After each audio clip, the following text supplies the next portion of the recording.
Bonjour à toutes et à tous. Alors, on repart de l'exercice sur le redressement mono-alternance et on va maintenant s'intéresser à la simulation de ce circuit. Donc cette simulation, dans cette vidéo, je vous la propose avec l'outil de Cadence.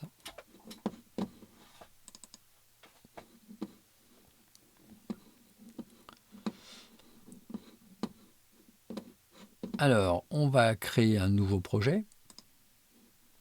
Donc ce nouveau projet, c'est le redressement.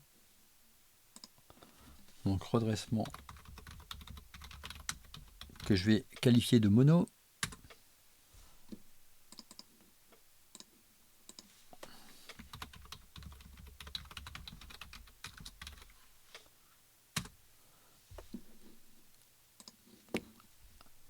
Alors dans ce schéma, je vais donc mettre en place une source de tension.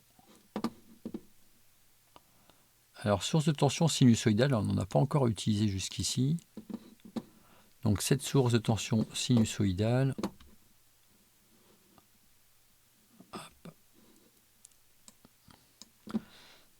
alors on la trouve ici, elle se trouve dans la bibliothèque source et elle s'appelle VSIN.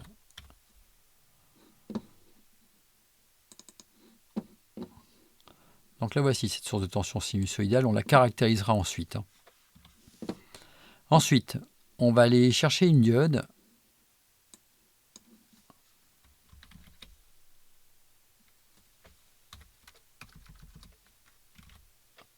Alors parmi celles qui sont disponibles,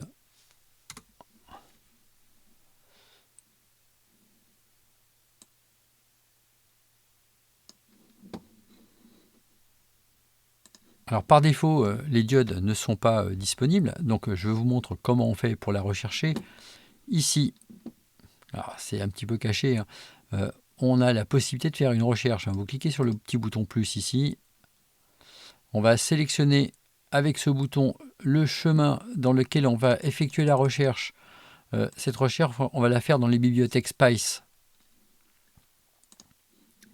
Voilà, et ici on va taper donc un N41 étoiles. Voilà, et puis il m'en propose un certain nombre. Alors bon, ça se voit très peu ici, mais bon, vous, alors, on va mieux vous montrer ça.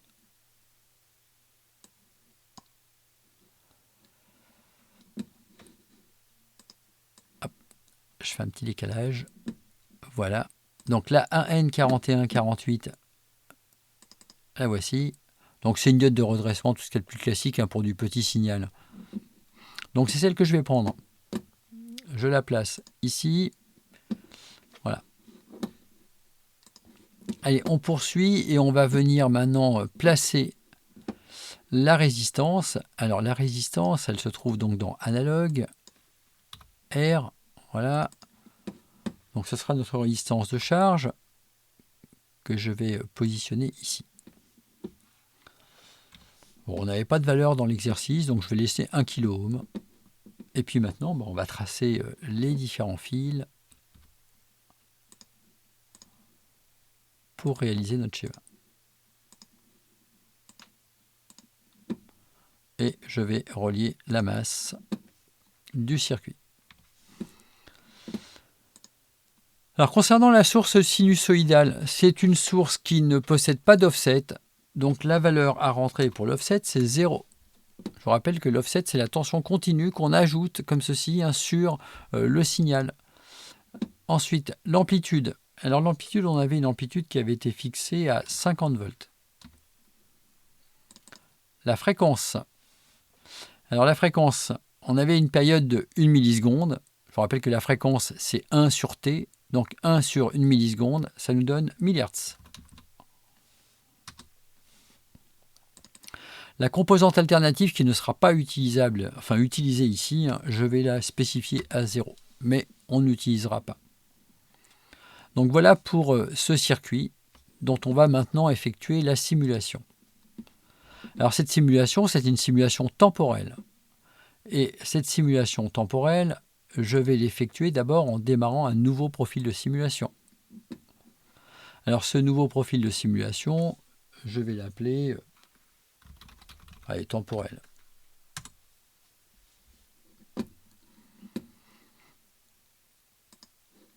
Alors, on obtient une fenêtre ici qu'il faut maintenant configurer pour réaliser notre simulation. Donc, il s'agit d'une simulation temporelle, donc time domain. Le run to time, eh bien, on va choisir de faire une simulation qui s'écoule par exemple sur 2 périodes. C'est ce qu'on avait sur le graphique dans l'exercice. 2 périodes, c'est donc 2 millisecondes. On sauvegarde les données dès la première seconde, dès le début de la simulation, donc on laisse le 0 ici. Ici, on peut préciser un pas de simulation. Alors moi, très souvent, je le fais, ce pas de simulation, de façon à avoir des belles courbes, bien lissées, sans phénomène d'escalier, par exemple. Je choisis un pas qui sera de 1 millième de la période des signaux utilisés dans le circuit. Donc là, on a une période pour les signaux qui est de 1 milliseconde.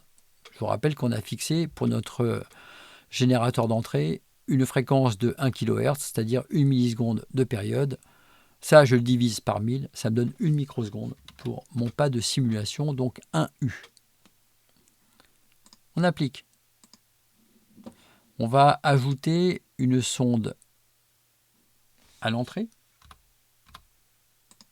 sonde de tension, et je vais ajouter une sonde de tension également à la sortie. Voilà, je lance le simulateur.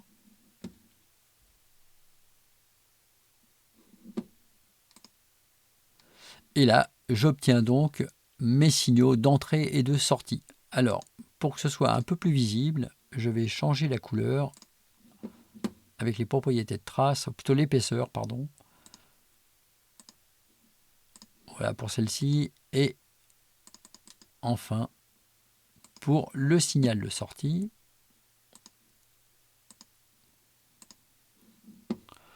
bien, donc on retrouve quelque chose qui ressemble d'assez près à ce qu'on a vu au cours de la rédaction, de la correction de l'exercice.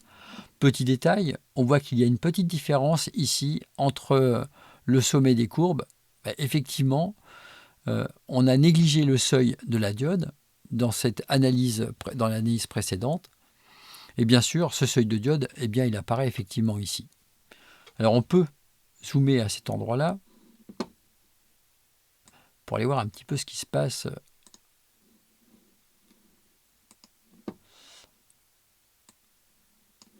Alors, j'aurais été un petit peu plus malin en zoomant autrement. Voilà. Hop, on va zoomer comme ceci avec l'outil de zoom, qui se trouve là. Voilà, zoom sur une zone.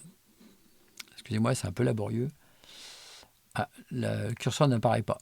Donc je zoome sur cette partie-là. Donc voilà l'écart que l'on peut noter ici entre les deux courbes. Donc ici, je suis à 48, 49, donc un peu plus de 49 volts, et ici à 50 volts. Donc c'est ce qui correspond au seuil de la diode. Voilà, donc c'était vraiment une simulation très rapide pour vous montrer comment on pouvait simuler de façon temporelle avec donc ici un circuit redresseur mono-alternance. Je vais également proposer d'autres vidéos qui permettront de voir comment on peut simuler avec d'autres outils. Voilà, c'est la fin de cette vidéo. Si vous l'avez apprécié, vous pouvez le dire en cliquant sur j'aime sur YouTube. Vous pouvez également poser des questions, ajouter des commentaires. Voilà, à bientôt pour d'autres vidéos.